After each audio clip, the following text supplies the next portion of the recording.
Hello all, this is Mike Grinker with another video on politics and the law. Today I'm going to be revisiting Aristotle's Politics, in particular Book 3, where he describes the various forms a government can take and how they can go wrong. He breaks it down into three broad categories: rule by one person, rule by a collection of people, or rule by the majority. The perversions of these he calls tyranny, oligarchy, and democracy.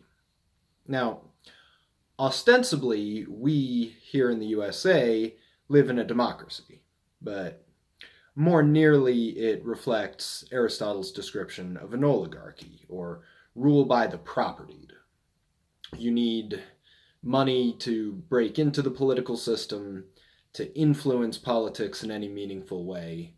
The majority of Congress people are millionaires. It's a pretty rarefied club.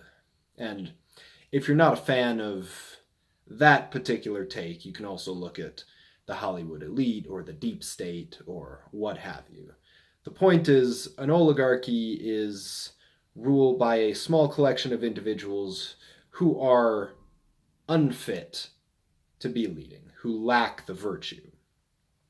So, in his model, laborers cannot rule, but mechanicals can because many of them are rich. He has a quote: "When his exclusion is concealed, then the privileged class is trying to deceive their fellow inhabitants," in Book 3 at the end of Section 5. What this means is that you can have an open aristocracy, or you can have an aristocracy that is convincing the people it leads that they, in fact, do have citizenship and franchise and political power, when in reality they don't. Now, democracy itself has some problems, though his description of it is closer to what we nowadays would call populism, just straight mob rule. His main issue with that is that it's difficult to get a large community of virtuous souls together as the numbers increase. Basically, the more people you have, the less likely it is that all of them are going to be capable of making wise political decisions. In its bad form, democracy is the rule of the poor and needy, in their own interests, not in the interests of everybody. He draws a distinction on that note between relative justice and absolute justice. Most people are not very good judges, especially when it comes to themselves. They'll give themselves the benefit of the doubt, not so much other people. So in an oligarchy, they take inequality in one respect, namely wealth, to represent inequality in all respects. If you're not wealthy, then you must not be virtuous or wise or talented enough to lead a nation.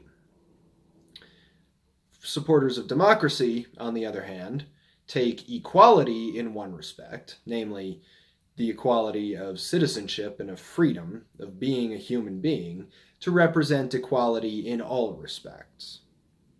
If you have the franchise, then that automatically makes you capable of exercising it. Both of these lines of reasoning are fallacious.